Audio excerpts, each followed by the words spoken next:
HMS Royal Oak rested in the calm waters of the Atlantic Ocean in the quiet hours.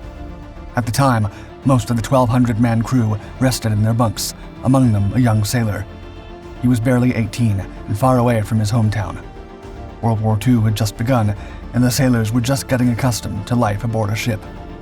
Suddenly, a faint thud broke the stillness, and the sailor woke, his heart pounding. As silence returned, he chalked it up to a mechanical glitch. After all, they were in Scapa Flow, the United Kingdom's chief naval base, believed to be unassailable. Moreover, it was the early days of the war, and the thought of a direct attack was unimaginable. Reassured, he went back to sleep. Neither the sailor nor his fellow crew members could fathom that an enemy was lying in wait beneath the calm surface.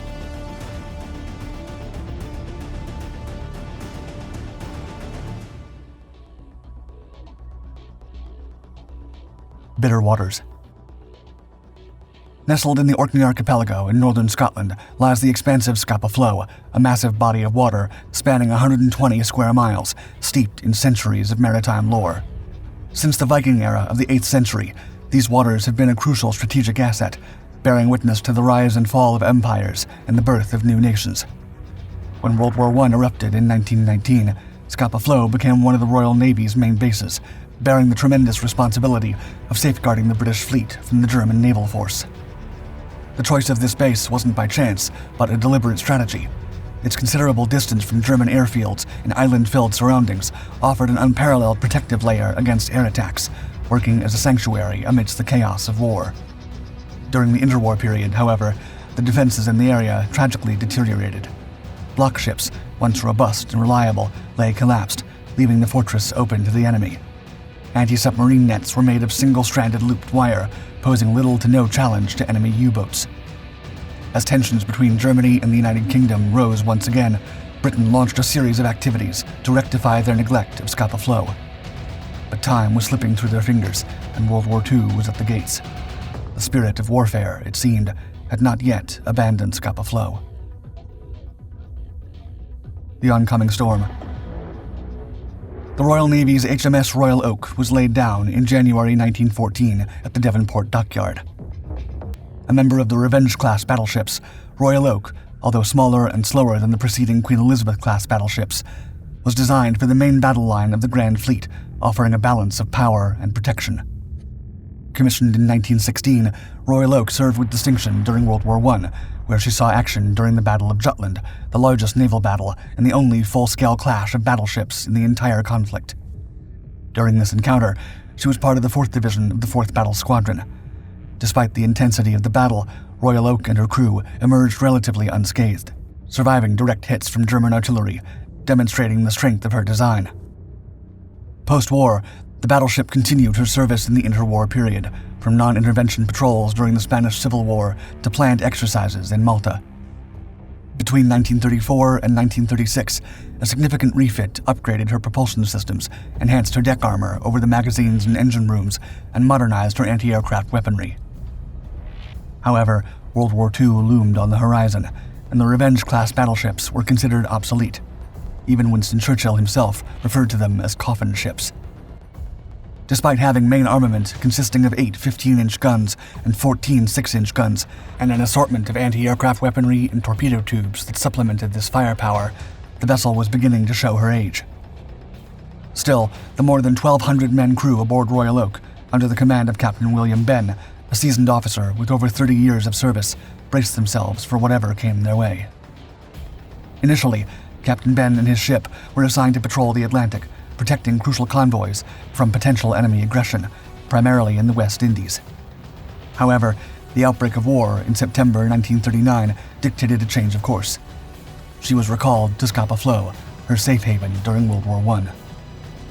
Her journey across the North Sea was uneventful, and she joined the Grand Fleet at its primary base. Yet, her new sanctuary at Scapa Flow would soon be under threat, drawing the attention of a daring enemy.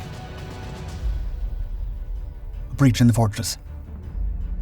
Seemingly impregnable, Scapa Flow harbored one glaring vulnerability: Kirk Sound.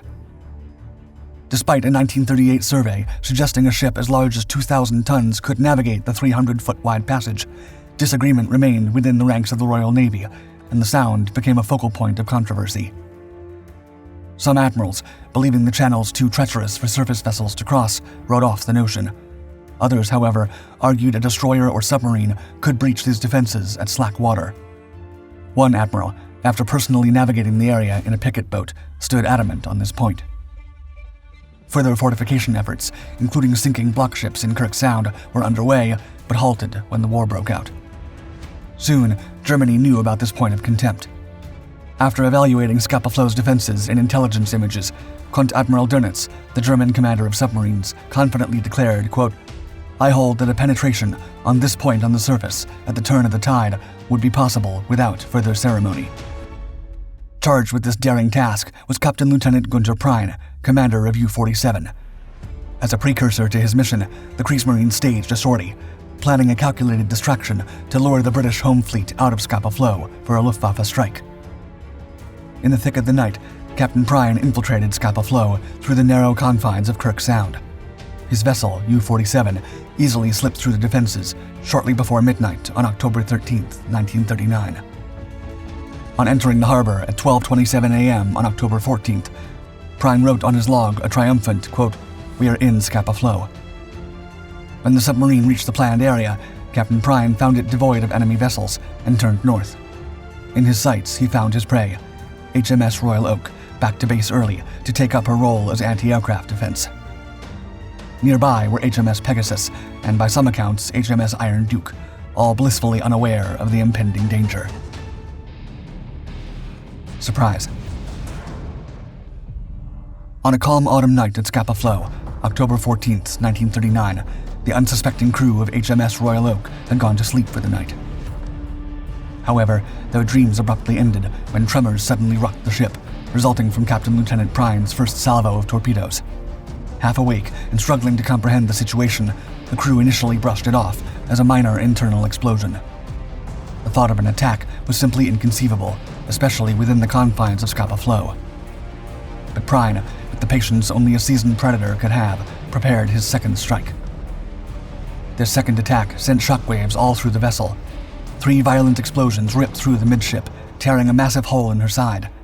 As seawater began to flood in, within seconds, the ship started to list dramatically.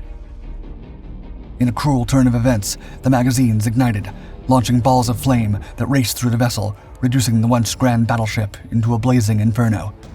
The electricity failed within minutes, casting the ship and her distraught crew into darkness.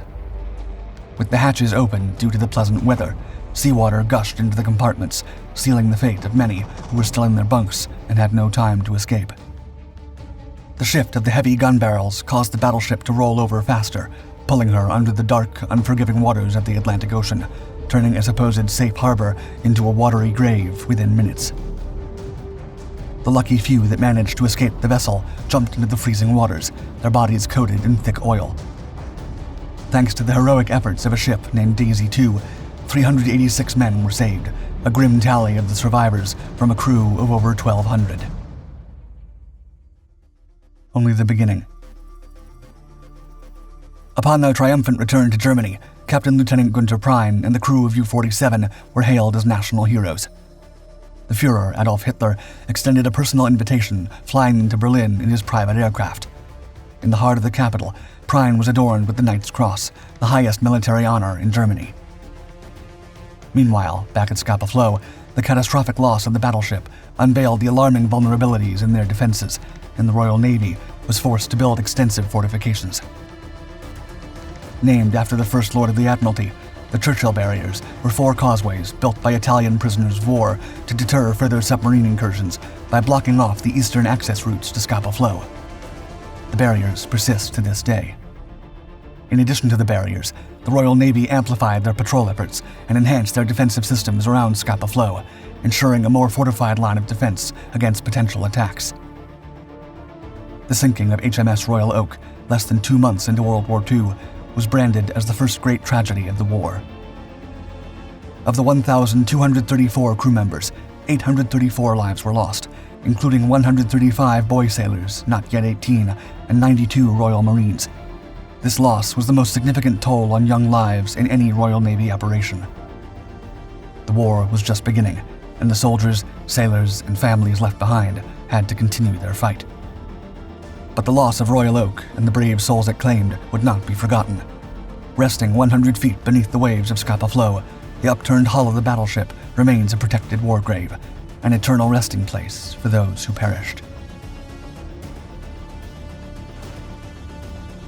Thank you for watching Dark Seas. If you enjoyed our video, make sure to hit the like button and share it with a friend. And for more stories about the Seven Seas and beyond, subscribe to this and all our Dark Documentaries channels. We publish content regularly, so stay tuned.